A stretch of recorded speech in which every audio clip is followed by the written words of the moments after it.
Nous sommes de retour pour le décryptage de l'actualité sur SICA. Mesdames et messieurs, bonjour. Au sommaire de cette émission, la Centrafrique où le gouvernement peine à rétablir la sécurité dans la capitale Bangui après son coup de gueule de la semaine dernière contre la force des Nations Unies, la MINUSCA. La présidente Catherine Samba-Panza est sommée par le Conseil national de la transition de réhabiliter les forces armées centrafricaines. Poursuite des violences entre milices en Centrafrique, Catherine Samba-Panza accuse la MINUSCA. C'est un sujet à débattre dans un instant dans cette émission. Ensuite, nous irons au Congo-Brazzaville où l'opposition semble s'embrouiller au sujet de la conduite à tenir face au référendum imposé et bouclé par le président Denis Sassou Nguesso. L'opposition congolaise se cherche aujourd'hui entre l'appel à des actions de désobéissance civile ou un dialogue avec le pouvoir en place.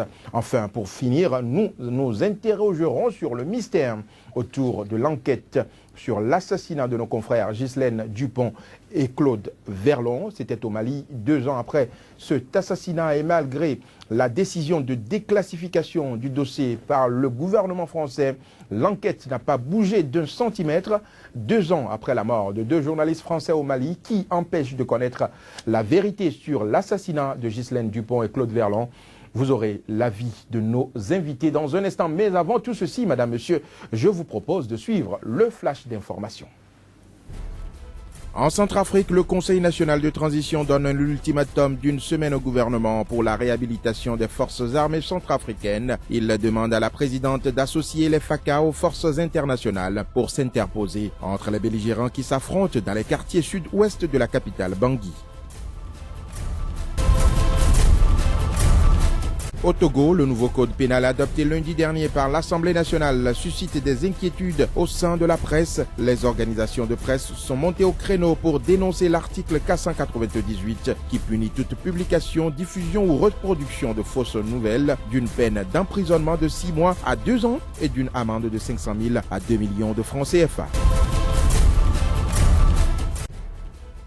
En Côte d'Ivoire, investi solennellement mardi pour un nouveau mandat de 5 ans, le président Alassane Ouattara a appelé de tous ses voeux la construction d'une Côte d'Ivoire nouvelle. Il promet de renforcer le processus de réconciliation, de mieux redistribuer les richesses et de rédiger une nouvelle constitution. Centrafrique, le gouvernement peine encore à rétablir la sécurité dans la capitale Bangui après son coup de gueule la semaine dernière contre la MINUSCA. La présidente Catherine Samba-Panza est sommée par le Conseil national de la transition de réhabiliter d'ici une semaine les forces armées centrafricaines. Nous lançons le débat sur ce sujet. Ce sera après ce générique.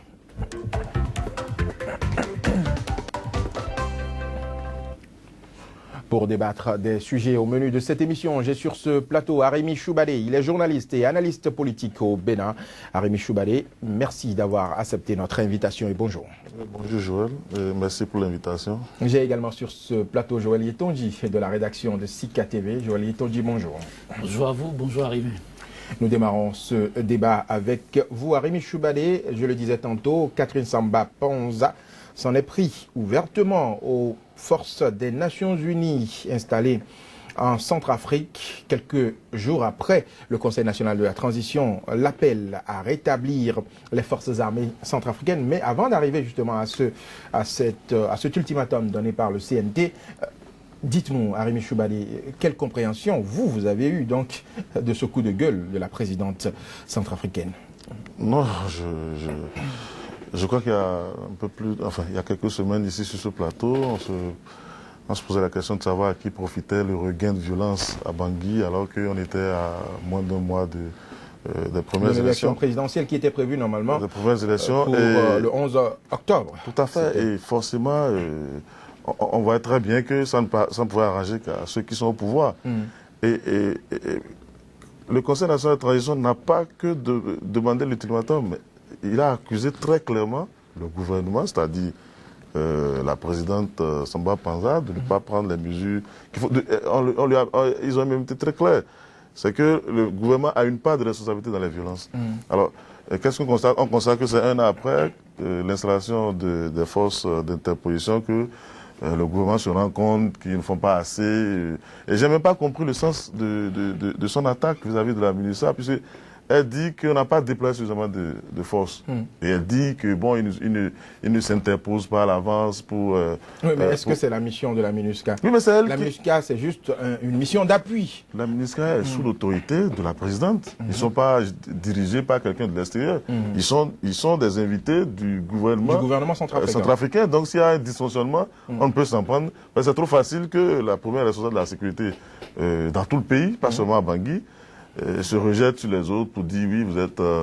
et puis elle tire dans tous les sens. Elle accuse l'effort d'interposition, elle accuse les anciens présidents exil, parce qu'elle a eu l'impression que la paix se négocie sans elle. Les autres se sont réunis dans un pays voisin pour élaborer un nouveau plan de paix et elle s'est sentie exclue de ça. Donc pour elle, les gens s'arrangent à l'extérieur pour lui prendre le pouvoir. Alors, à votre avis, est-ce que c'est un aveu d'incapacité de la présidente? Pas un aveu d'incapacité, on sent très clairement... Elle semble dépassée par la situation. Très clairement qu'elle a envie d'être aussi considérée comme une belligérante. Alors qu'en réalité, elle devait Elle n'est pas une belligérante, non, mais, elle est là justement. Oui, mais justement, puisqu'elle ne veut plus qu'on fasse des choses... sans elle. Tout à fait. Bon, pas sans elle, mais il faudrait qu'elle-même... Parce que si on a convoqué des négociations de paix sans trouver la nécessité d'inviter le gouvernement en place, parce que c'est un gouvernement de transition, et qu'on a réuni que les belligérants, et puis après, quelques jours après, on sent qu'il y a des failles dans la sécurité et il y a eu ce regain de violence. Donc on sent très clairement une volonté, peut-être pas de la présidente elle-même, mais dans son camp, de s'intégrer dans la problématique, tout à fait, pour prendre part à la belligérance. Donc pour vous, ce n'est pas un aveu d'incapacité? Non, tout à fait. C'est pas un aveu d'incapacité, mais c'est une réclamation d'identité. On commence par prendre goût au pouvoir. On commence par prendre goût au pouvoir parce que, selon tous récemment, vous savez, elle a même accusé comment vous appelez, la structure de l'organisation des élections, qu'il faut qu'on aille aux élections, il n'est pas question de... dans le même temps, elle est quand même consciente de la situation sécuritaire. Dans le même temps, le gouvernement sait que la situation sécuritaire s'est considérablement dégradée et en même temps demande... Elle veut faire un forcing, à l'autorité, tout en sachant que les conditions ne sont pas réunies. Tout à fait. Donc je crois que dans ce jeu-là, chacun essaie de tirer le drap, d'envenimer davantage la situation pour pouvoir en tirer des dividendes. Joël Yetonji, vous avez suivi donc le coup de gueule de Catherine Samba Panza. La présidente de la transition en Centrafrique semble très énervée contre la mission des Nations Unies installée à Bangui. Alors, à votre avis, qu'est-ce qui justifie ce coup de gueule? Je trouve plutôt une autorité presque aux abois, un peu dépassée par les événements. C'est ce que j'observe. Catherine Samba Panza semble que les choses sont en train de lui échapper.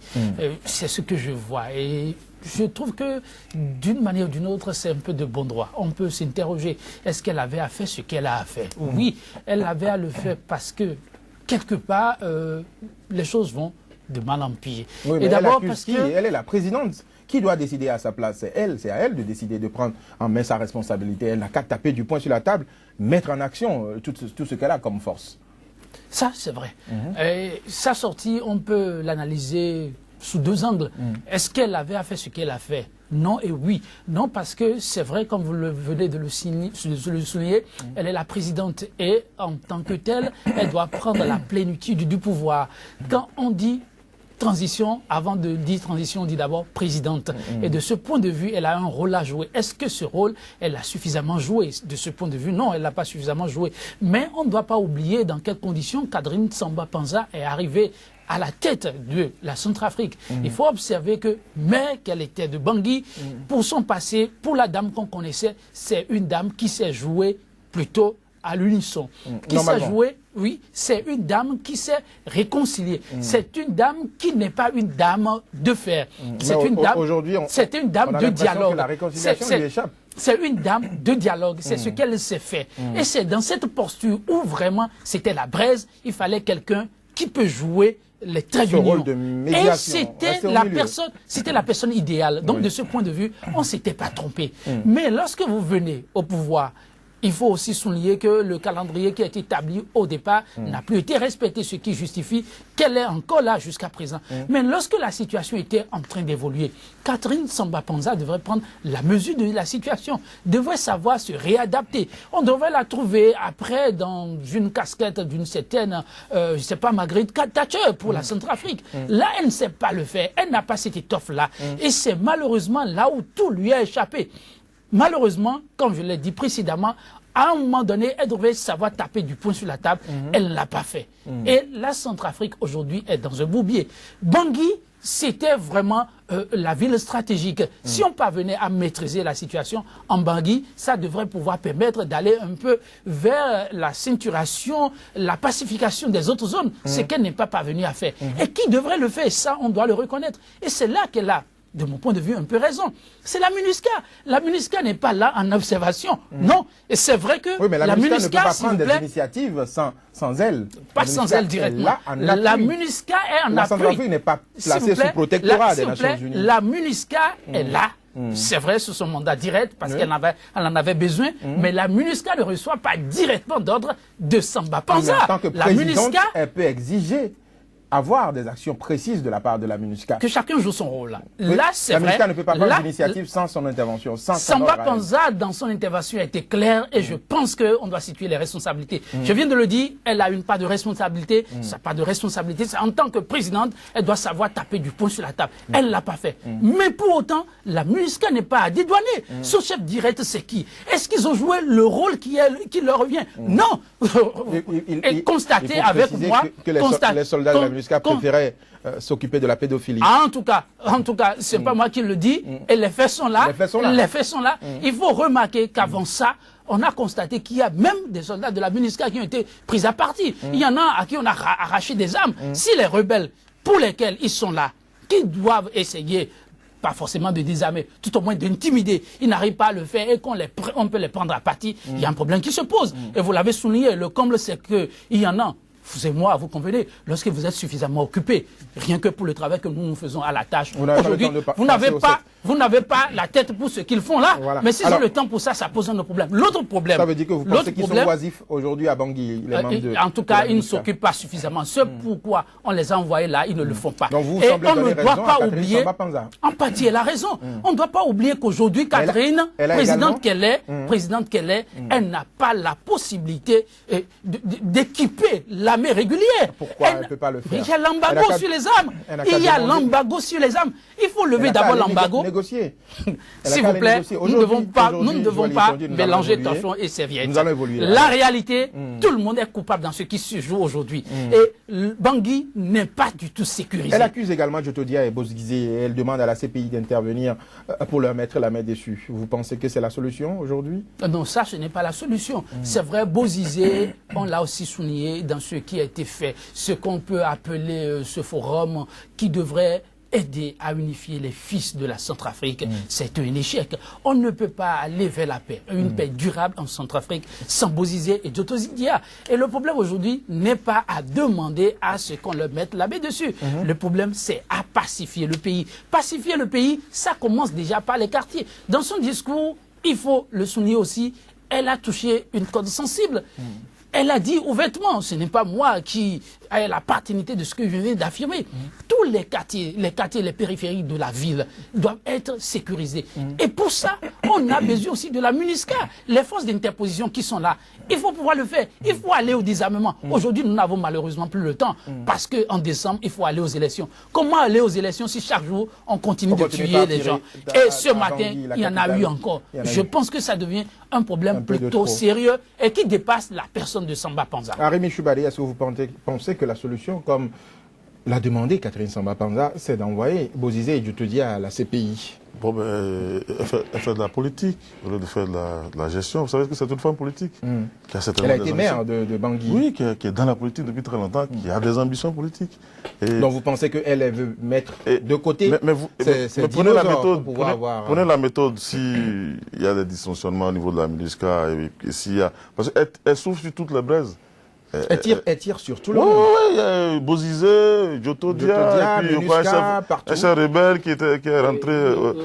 Voilà, et puis MINUSCA et tout. C'est-à-dire, Elle cherche des responsables partout. Elle est dans la justification. C'est pour cela que je demande si elle n'est pas incapable. Oui, elle n'est pas dans la gestion, elle est dans la justification. Et vous avez vu sa méthode. Elle est venue devant la presse. Si tant est qu'elle estime qu'il n'y a pas suffisamment d'éléments pour assurer la sécurité à Bangui et puis aux alentours, ce n'est pas devant les caméras et les micros qu'elle aurait... Elle aurait pu le dire. Elle ne devait pas être dans la justification, elle devait être dans le compte rendu. Elle devait rendre compte au Centrafricain de toutes les démarches qu'elle a eu à faire pour ne pas avoir satisfaction et non pour justifier. Parce qu'on ne peut pas comprendre que c'est un an après d'avoir pris le pouvoir qu'elle constate qu'aujourd'hui, il n'y a pas suffisamment de troubles, on n'anticipe pas. Mais attendez, elle a fait plus que Djotodia et Bozizé. Eux, ils n'ont pas pu rester à Bangui. Ils ont dû fuir. Mais elle est là, elle n'est même pas inquiétée jusqu'à présent. Ça veut dire que quelque part, elle fait quelque chose. Et que quand c'est pour défendre son palais, et là, il n'y a pas de problème, il n'y a pas de faille. Mais si c'est pour défendre la population, elle dit qu'elle est impuissante. Il y a un problème. Donc, on sent nettement une prise de pas dans la belligérance. Et on ne peut pas dire autrement. Aujourd'hui, elle veut devenir un élément central de la crise en Centrafrique, alors qu'elle devait être juste... une facilitatrice, tout à fait, juste une facilitatrice pour que les autres, les acteurs politiques qu'on connaît, les acteurs politiques classiques du pays puissent venir plus tard reprendre un pays qui a été remis en œuvre. Maintenant, on ne sait plus dans quel sens on est. On va forcément, puisque déjà on commence déjà pas à parler d'une nouvelle transition, de plus en plus, et vous allez voir que elle va s'installer comme d'habitude parce qu'elle a les manettes en main. Si, je crois, dans la mission, on devait reconstruire une armée, même si c'est embargo, ce n'est plus elle qui fait. Justement, parlant de cette reconstruction de l'armée, aujourd'hui, le CNT, le Conseil national de la transition, a donné un ultimatum d'une semaine à Mme Catherine Samba-Panza de réarmer, pour réarmer ses forces armées centrafricaines. Aujourd'hui, on n'a pas une armée organisée. On se donne une semaine d'ultimatum pour les réarmer.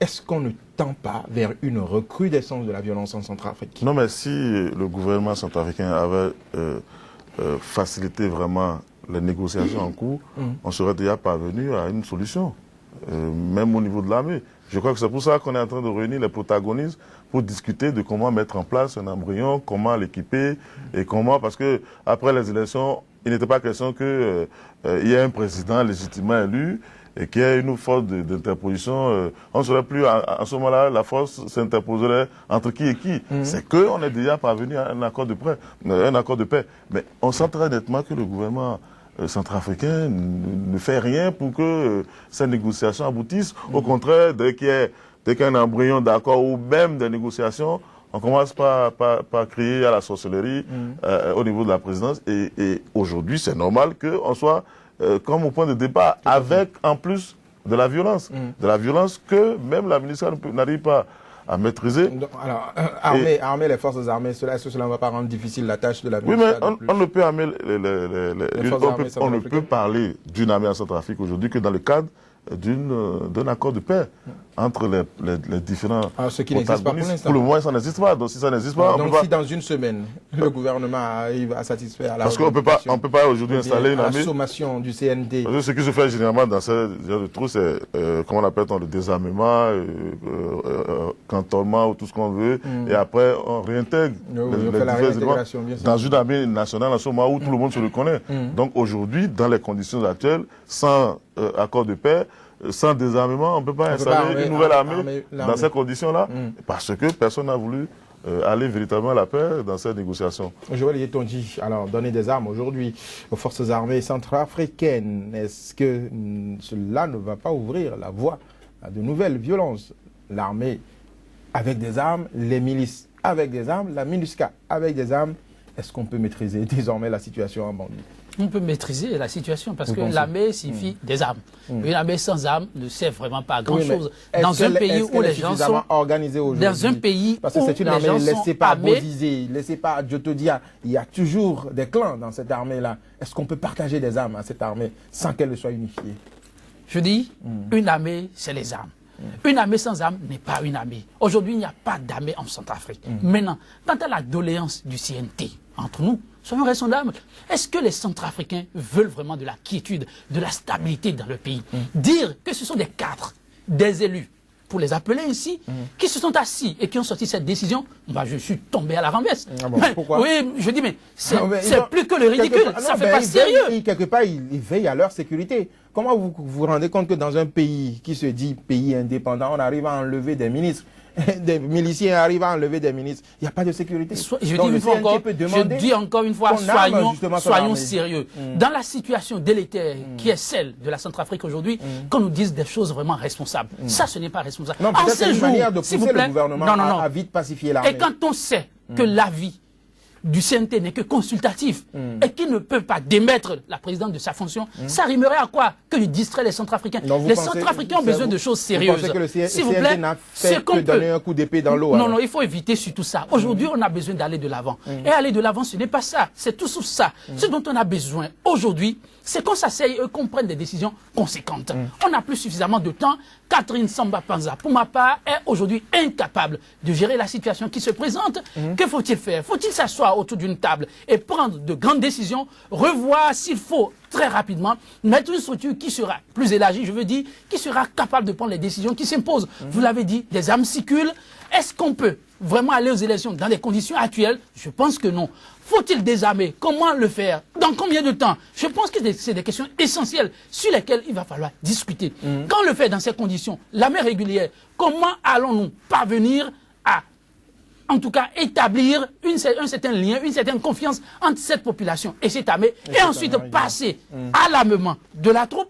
Je pense que c'est autant de questions qu'il faut vraiment étudier très rapidement. Si on veut vraiment que les Centrafricains aillent aux élections. Parce que, qui dit élection, peut-être que la Centrafrique veut créer une première. Qui dit élection, dit campagne. Alors, il faut aller en campagne dans ces situations-là où on tire à tout moment, où ça peut venir de partout. Mais voter, ça suffit aussi des gens aux unes. Qui ira aux unes lorsque tu sais qu'on peut te décapiter? Quand on sait que musulmans et chrétiens, c'est toujours la guerre. Non, je dis qu'aujourd'hui, en tout cas, le CNT, s'il faut prendre une décision, c'est tout, sauf ce qu'on vient de dire. Et en plus, ils disent 5 jours. La Centrafrique, non, non, non. On n'a pas besoin de distraire toute une nation. On a besoin de prendre des décisions responsables. Décision responsable, c'est tout, sauf ce que le CNT... Merci Joël Yetonji, merci Arimi Choubali. Madame, Monsieur, c'est tout pour le premier débat de ce jour. Nous abordons sans transition le deuxième sujet de notre émission. Angle de vue au Congo, Brazzaville. L'opposition semble s'embrouiller au sujet de la conduite à tenir face au référendum imposé et bouclé par le président Sassou Nguesso. L'opposition congolaise se cherche aujourd'hui entre un appel à des actions de désobéissance civile ou à un dialogue avec le pouvoir en place. L'analyse de nos invités est à retrouver après ce générique.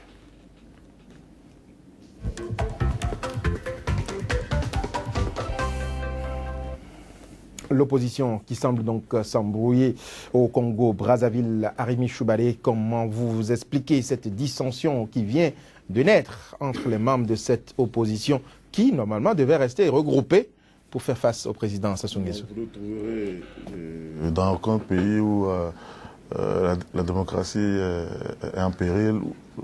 Une opposition non, c'est pas possible. Parce que pourquoi? Le pouvoir qui est en place, qui a tous les moyens, qui est là depuis des années, vous ne pouvez pas faire de l'opposition à l'intérieur et rester...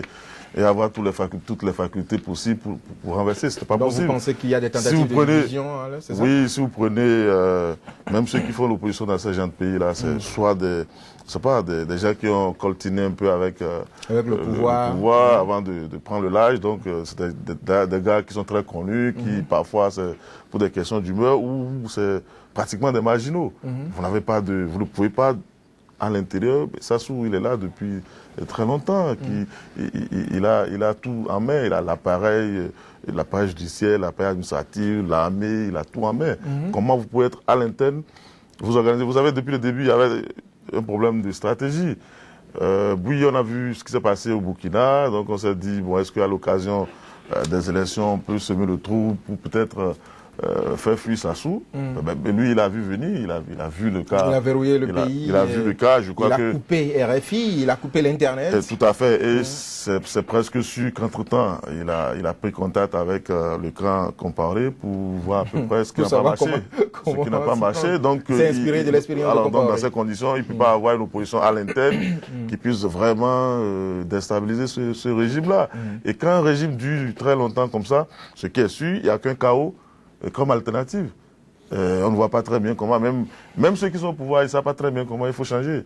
Et sinon, ils auraient pu préparer quelqu'un pour prendre la relève de Sassou. Mais aujourd'hui, le débat n'est même pas là. Même dans le camp Sassou, où il y a certains qui commencent par lever la voix pour demander que, bon, il ne revient plus au pouvoir.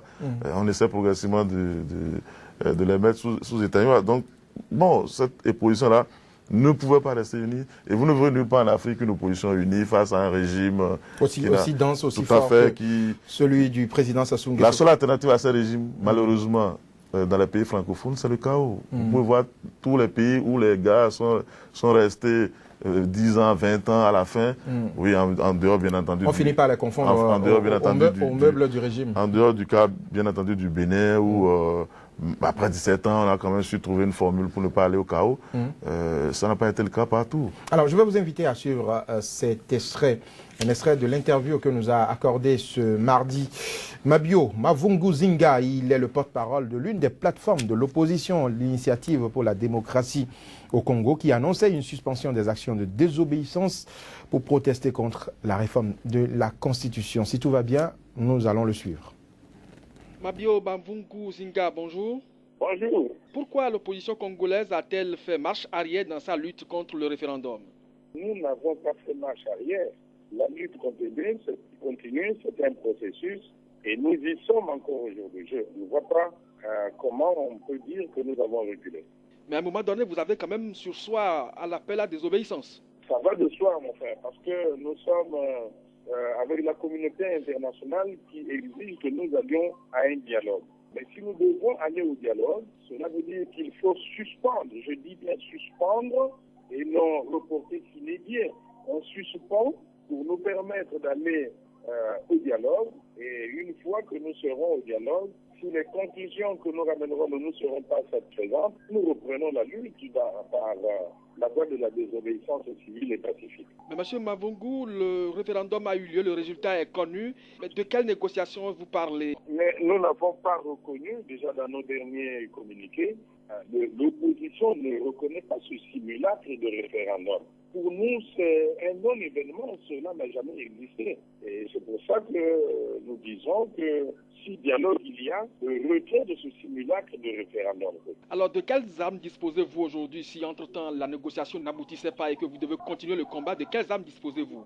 Mais nous ne pouvons pas dire que ce que nous avons fait jusque-là, c'est inopérant. Nous disons que la meilleure façon de combattre une dictature, c'est de lui opposer une résistance, parce que le début de la résistance, c'est déjà la victoire, mon frère. Il y a des peuples qui sont opprimés, qui n'osent même pas se lever. Mais à partir du moment où vous commencez à vous lever, c'est déjà le commencement de la victoire. Donc notre seule arme, étant donné que nous n'avons pas des milliers d'armes dont dispose le pouvoir, notre seule arme, c'est le peuple, et le peuple se met à la désobéissance civile et pacifique. Voilà, à l'instant, c'était Mabio Mavungu Zinga, le porte-parole de l'IDC, qui a été joint par la rédaction de SICA. C'était dans la journée de ce mardi. Joël Etondi, vous aviez suivi donc l'opposant qui dit, après avoir entendu l'appel de la communauté internationale, l'opposition a choisi d'aller vers la table de négociation. Est-ce qu'on peut dire aujourd'hui que le référendum est consommé? Pas aujourd'hui, c'est consommé depuis. Vous pensez? Oui, vous voyez, il m'a arraché le sourire en l'écoutant. Parce qu'aujourd'hui, j'ai écouté aussi Jean-Baptiste Bokouvou qui a parlé un peu plus tôt et qui a fait savoir que oui, il faut dialoguer parce qu'aujourd'hui, la situation est délétère. Je dis, c'est simplement des hommes politiques qui ont parlé et c'est normal, il pouvait en être autrement. Ceux-là qui, hier, ont refusé d'aller au dialogue pour la rencontre de Sibiti qui a décidé du référendum, aujourd'hui, ils ont accepté d'aller au dialogue parce que la communauté internationale a parlé. Or, cette communauté internationale a demandé depuis qu'ils aillent aux négociations. Pourquoi ce n'est que maintenant qu'ils ont accepté d'aller aux négociations? Il faut constater que les peuples africains, s'ils veulent aller de l'avant, s'ils veulent quelque chose pour leur bien, c'est tout avec tout le monde, sauf avec les acteurs politiques, que ce soit de l'opposition.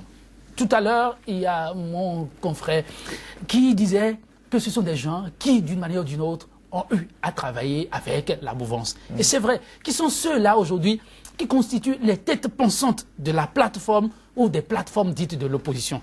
Que ce soit Guy Kolela ou que ce soit André Salissa, qui ont été gardés en résidence surveillée. Ce sont des gens qui étaient hier ministres, qui aujourd'hui se sont retrouvés dans la peau d'opposants. Pour obtenir quoi pour le peuple? Constatez que lorsqu'il a été question pour le peuple de descendre dans la rue, le peuple a répondu massivement. Si aujourd'hui ceux-là disent au peuple de rester dans son coin, qu'ils vont à une négociation, constatez simplement qu'ils ont déjà trahi. Et que ce peuple tire aussi comme conclusion que ce n'est pas avec eux qu'il obtiendra ce dont il a besoin. Et constatez aujourd'hui aussi qu'ils ont mal apprécié la situation.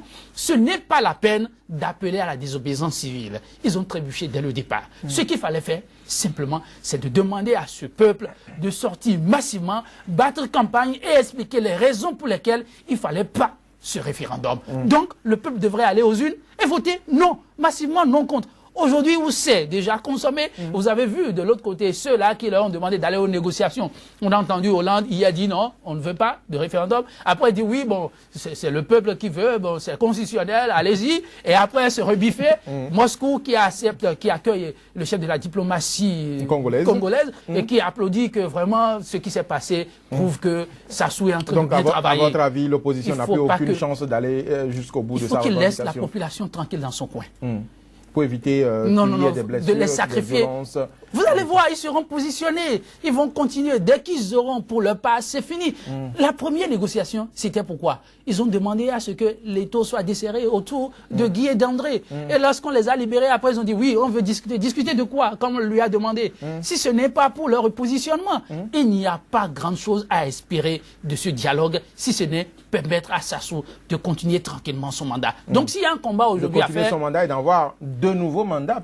Oui, s'il y a un combat aujourd'hui à faire pour le peuple, c'est de réfléchir. Je parle du peuple, donc de la société civile, pas de ses opposants-là. La société civile doit réfléchir. Maintenant que c'est à la société civile de prendre le relais. Tout à fait. Voir comment faire pour empêcher peut-être Sassou de s'éterniser au pouvoir et de mourir au pouvoir. C'est tout ce qu'il y a à faire. Mais si c'est la Constitution, il n'y a rien à faire. C'est déjà consommé. Sassou reviendra au pouvoir. Alors, Harim Chouma, est-ce que vous pensez que cette opposition est toujours en mesure d'aller jusqu'au bout de sa revendication?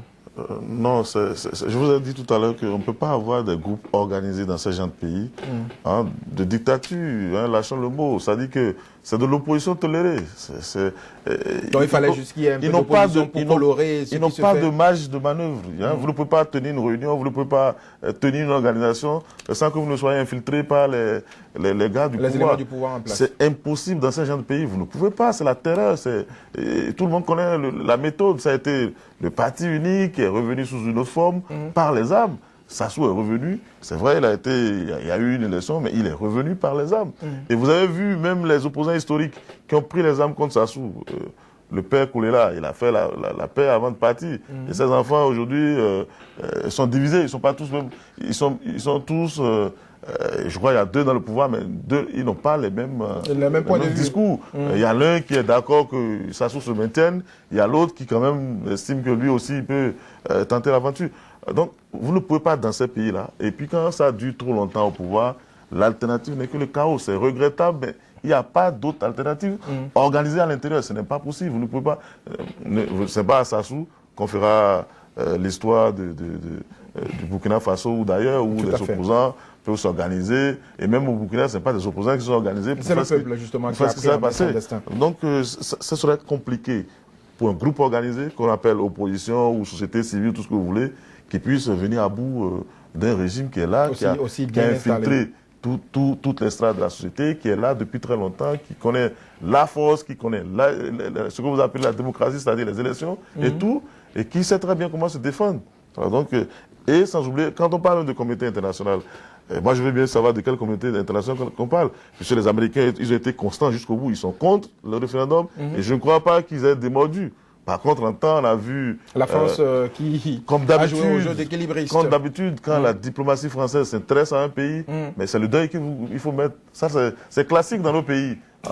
Si vous voulez compter les pays... La France n'a pas d'amis, la France n'a que des intérêts. Bon, si vous voulez compter les pays, vous savez, les 20 pays les plus pauvres au monde, on en a dénombré dans l'UEMOA seul, on en a dénombré presque 7. C'est un seul pays qui manque.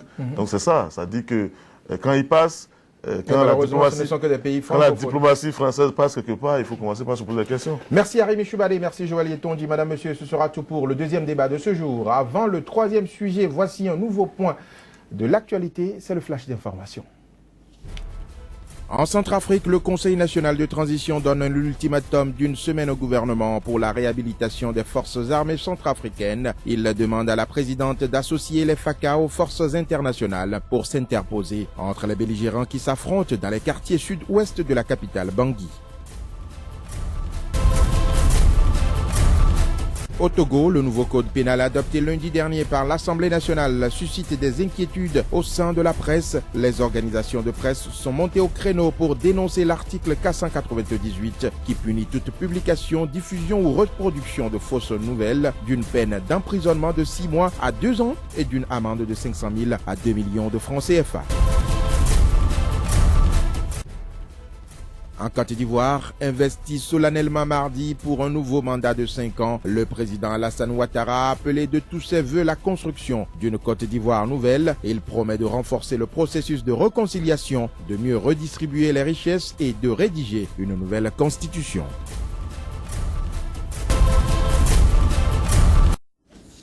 Enfin, le dernier sujet, le mystère toujours autour de l'enquête sur l'assassinat de nos confrères journalistes Ghislaine Dupont et Claude Verlon au Mali, 2 ans après l'assassinat et malgré la décision de la déclassification du dossier par le gouvernement français, l'enquête n'a pas bougé d'un centimètre 2 ans après la mort de 2 journalistes français au Mali qui empêchent de connaître la vérité sur l'assassinat de Ghislaine Dupont et Claude Verlon. La réponse de nos invités, c'est après ce générique.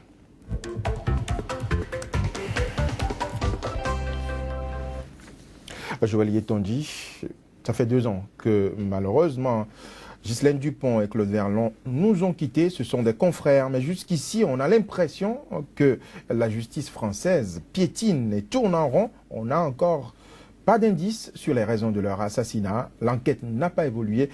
À votre avis, comment est-ce qu'on peut expliquer cette situation ? Cette situation, pour les derniers développements que le dossier a connus, s'explique simplement par 2 mots. Secret défense, vous l'avez suivi. Secret défense autour de quoi? On a assassiné des journalistes. Est-ce qu'il y a du secret là? Il faut aller chercher pourquoi on les a assassinés. Et c'est ce qui est en train d'être fait. Depuis 2 ans, il y a des avocats en charge du dossier qui font des pieds et des mains pour pouvoir connaître la vérité sur ce dossier. On a déclassifié même le dossier, mais malgré cela, ils n'ont pas accès au dossier. La déclassification n'est pas encore effective. C'était une promesse. Oui, même Hollande. C'est dit par le président français François Hollande. Mais jusqu'à maintenant, on attend l'acte le 25 juillet. C'était mémorable. C'est le ministère de la Défense, le ministère français de la Défense, je précise, qui a dit que le dossier est sous le sceau de secret défense. Et vu que jusqu'à présent... Que cache-t-on? Eh bien, c'est ça que la famille cherche à comprendre. Et pour marquer ce 2e anniversaire, la maman de la défunte Ghislaine Dupont a cru que la promesse du chef de l'État, puisque la parole du chef est sacrée, dit-on, aura un effet. Mais malheureusement, toujours est-il que le dossier ploie sous le joug du secret défense. Et qu'y a-t-il de secret dans ce dossier? C'est là toute l'interrogation, la grande interrogation. Et vous savez, lorsque on n'arrive pas à connaître du fond d'un dossier et qu'il y a tout un mystère, eh bien, c'est la porte ouverte à toutes sortes de spéculations et d'interrogations. Et moi, je m'en vais me demander si on a quelque chose à cacher dans ce dossier-là. Parce qu'on nous a dit que c'est les djihadistes qui les ont abattus. Comment ont-ils été abattus? Qui les ont vraiment abattus? À ces 2 grandes interrogations, on n'a jusqu'à présent pas de dossier. Et on sait qu'il y a eu comme force d'intervention l'armée malienne, l'armée onusienne et l'armée française. Et personne n'est en train de parler. Que veut-on cacher? Ce qui est sûr, pour la guerre ouverte contre les terroristes, les djihadistes, je pense que ni l'armée malienne, ni les forces onusiennes, ni l'armée française n'a intérêt à protéger les djihadistes, à moins qu'ils aient à un moment donné cherché à partiser avec eux. Mais jusqu'à présent, ils ne l'ont pas fait. Certainement bavure militaire. En tout cas, tout porte à croire qu'il y a bavure policière, qu'il y a bavure. Tout porte à croire qu'il y a bavure. Parce que je ne trouve pas qui on veut protéger. Parce que si ce sont les djihadistes, on a plutôt tout intérêt à le démontrer. Parce que dans la guerre aujourd'hui contre ces djihadistes, on a besoin de l'appui de tout le monde. On a besoin du soutien du peuple. Et le peuple ne peut que demander à ce qu'on aille les décapiter. Qu'on couvre tout ceci de secret défense, est-ce qu'on n'est pas en train de vouloir protéger des soldats? Quelque chose, de cacher. Et là, c'est vraiment triste. Et vous savez très bien, lorsqu'il y a de ces actes qui se posent, et quand ça arrive en France, vous savez toute la diligence qui est faite pour qu'on arrive à comprendre. Et que ce soit en France, que le ministère de la Défense continue pas à parler de secret défense, et que le chef d'État a dit lui-même, oui, vous connaîtrez la vérité et que le sceau de secret défense sera levé et cela n'a pas été fait. Est-ce que François Hollande n'est peut-être pas vite parti en besogne avant de se rendre compte que vraiment il y a anguille sous roche. On ne peut pas dire en public. Il y aura de la patate chaude au-dessus de la République, il me semble. Arimi Choubadé, vous voyez de la patate chaude également. Non. 2 ans après la mort de Ghislaine Dupont et Claude Vernon, c'est toujours le blackout total. C'est intolérable qu'on puisse tuer des journalistes en fonction dans un pays qui se dit un pays de... Écoutez, pour moi, ils ont été tués en France. Non, ils ont été tués au Mali. Non, ils ont été tués en France. C'est une zone sous contrôle. Non, peut-être qu'ils ont été tués une deuxième fois en France. Sous contrôle, tant qu'on n'a pas... sous contrôle français. On ne peut pas me dire le contraire. C'est une zone sous contrôle français. Donc on peut dire que c'est en France qu'on a tué 2 journalistes et qu'on ne connaît pas la vérité. C'est extraordinaire. Depuis 2 ans, c'est une guerre mystérieuse. Il n'y a pas eu d'enquête, l'enquête n'a pas évolué. C'est une guerre mystérieuse. Vous savez, moi, on a dit djihadiste, c'est vrai, on peut me dire qu'une population à 95% de musulmans était menacée par des musulmans. Ça, c'est la guerre qu'on nous a vendue. Une guerre, au début, le gouvernement français dit, il n'est pas question d'aller, on a même refusé à la même haleine d'aller à l'assaut du Nord. Et brutalement, une nuit, la France a décidé d'y aller, toute seule, a fait sa sale guerre, toute seule, et elle a raconté, c'est la France elle-même qui a raconté ce qui s'est passé là-bas. On n'a pas vu de l'arsenal qui a été saisi, qui a été détruit, etc.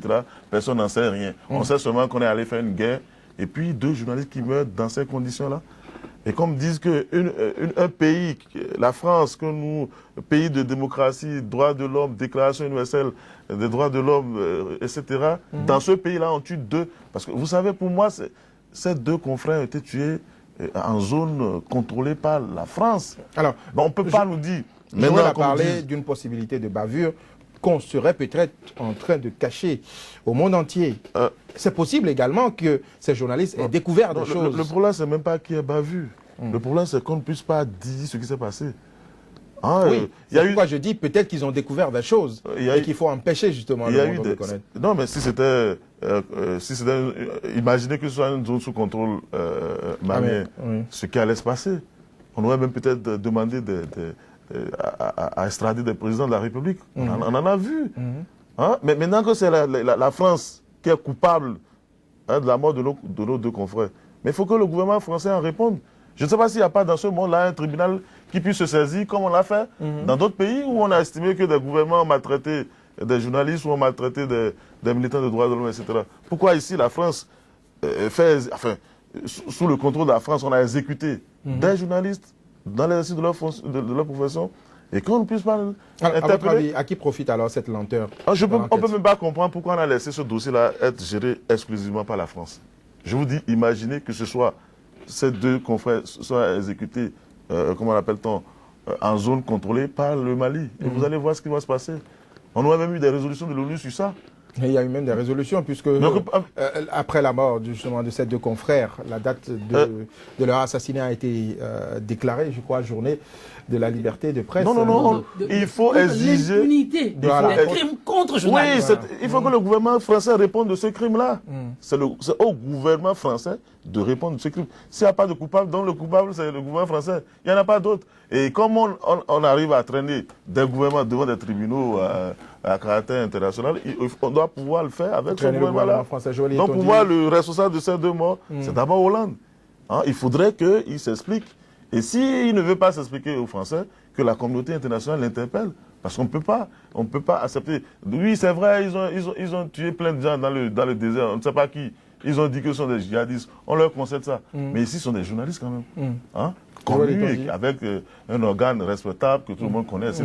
On ne peut pas les sacrifier comme ça. Tout à fait. C'est pas possible. Si la France ne peut pas juger de ce crime-là. Que la communauté internationale s'en saisisse, tout à fait. Et c'est le lieu de rappeler à nos organismes qui viennent faire du boucan ici parce que... Les observateurs, les grands observateurs... Tout à fait, les journalistes ont des problèmes, ce qui est normal, il faut protéger les hommes de médias. Reporters sans frontières. Maintenant, on ne peut pas comprendre que ça se passe avec un gouvernement comme celui de français et qu'on ne dise qu'on ne réagisse pas. C'est inacceptable. Tout à fait, je suis d'accord avec vous.